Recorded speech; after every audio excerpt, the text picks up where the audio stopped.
আমরা আসছি এরশাদ ভাইয়ের আনারসের বাগানে। মূলত উনি এখানে এই সরকারি জমি এগুলা মূলত আসলে উনি এখানে লিক্স নিছে। আসলে অ্যাকচুয়ালি এখানে গাছ লাগানো হয়েছে, রাবার গাছগুলা, তার পাশাপাশি এই আনারস বাগান। উনি এই জমিটা লিক্স নিয়ে তারপরে এখানে আনারস বাগান করতেছে আর কি। তো এখন আমরা তার কাছে আজকে জানবো এই আনারস বাগানের পরিচর্যা এবং লাগানোর বিষয়গুলা বা রোপণের বিষয়গুলা।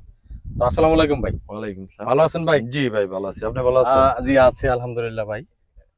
আমরা আজকে আসলাম, এই যে দেখতেছি আপনাদের অনেকগুলো লোক এখানে কাজ করতেছে।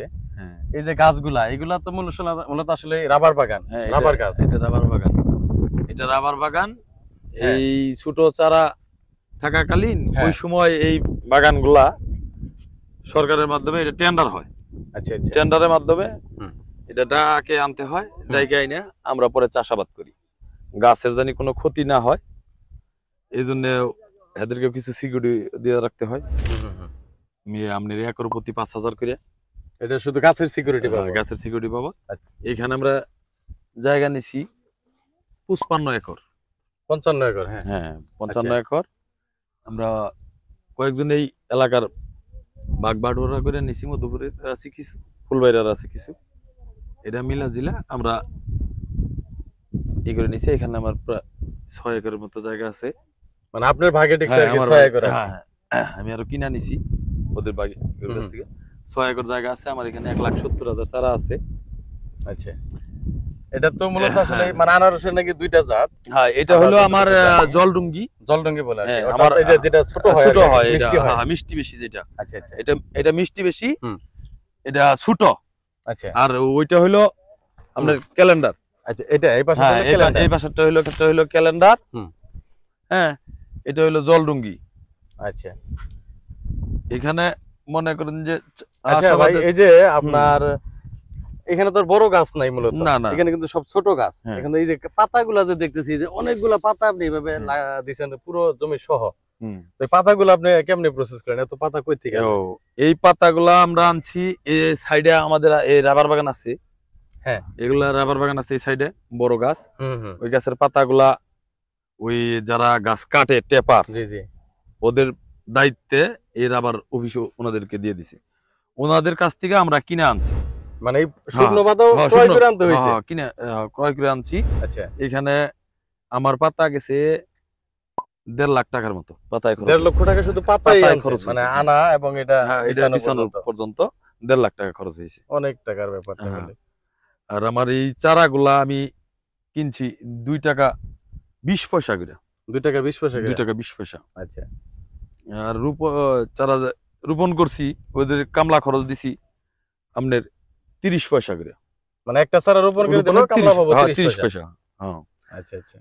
এর আগে সার দিছি 45 বস্তা, আজকে আবার দিতেছি 80 বস্তা। মানে মাটির নিচে মূলত আগে সার দিয়ে নিতে হয়? না, ওই গাছ রোপণের পরে দিছি, কিন্তু রোপণের আগেও দেওয়া যায়। মাটি গাছ রোপণের আগে আপনার হাল চাষাবাদ করার পর ওই সার আপনি দিয়া নিলে, বাংলা সার, মাইটা সার যেটা আমরা বলি, ওইগুলা দিয়া নিলে ওইটা গাছের কাজ করে, ওই বাগানটা ভালো হয়। আচ্ছা আচ্ছা। আর এগুলো আমরা লিসের বাগান, তো এইগুলা এই জন্য আমরা দিই না। যেগুলো আমাদের ব্যক্তিগত পার্সোনালি জমি, ওইগুলাতে আমরা এগুলা ব্যবহার করি।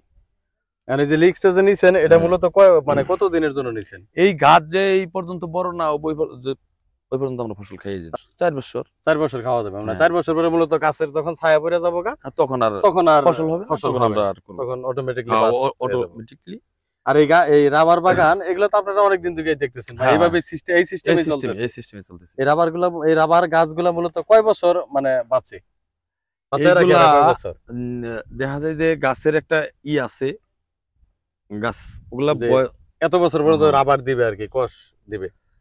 আপাতত ধরেন 10 বছর, 10 বছর, 10-15 বছর। 10 বছর পরে আবার আপনি 10-12 বছর কেটে ফেলাবো, আবার নতুন করে। যেমন ওই পাশে একটা বড় ওইদিকে একবারে খোলা, মানে অনেক বিশাল লম্বা হয় গাছগুলা। এই বছর টেন্ডার হইছে। আচ্ছা, ওইখানেও তাহলে এরকম এই রাবার বাগান ছিল? হ্যাঁ, রাবার বাগান ছিল, ওগুলা বড় ছিল। আচ্ছা আচ্ছা। এখন আবার নতুন করে রোপণ করতেছে, গর্ত করা হইছে। তো এই ফল আসবে কতদিন পরে? এটা আসবে 1 বছর পরে, মানে আজকে থেকে 12 মাস পরে। 12 মাস পরে এই ফলটা পাওয়া যায়। আচ্ছা আচ্ছা। সামনে রমজান ইনশাআল্লাহ আমরা এই বাগানে আনারস আমরা বিক্রি করবে। হ্যাঁ। তো এই বিক্রি করার উপর মানে উপযোগী হওয়ার আগ পর্যন্ত হুম। প্রতি পিস আনারস আপনার কেমন খরচ হতে পারে আনুমানিক একটা ধারণা? আনুমানিক যেহেতু আপনারা চাষ করেন এটা সম্পর্কে আপনাদের ধারণা আছে। না, ঠিক আছে, এটা আপনার 8 টাকা হারভেস্ট করার আগ পর্যন্ত 8 টাকা 8 পড়বে। টাকা 9 টাকার মধ্যেই আসে।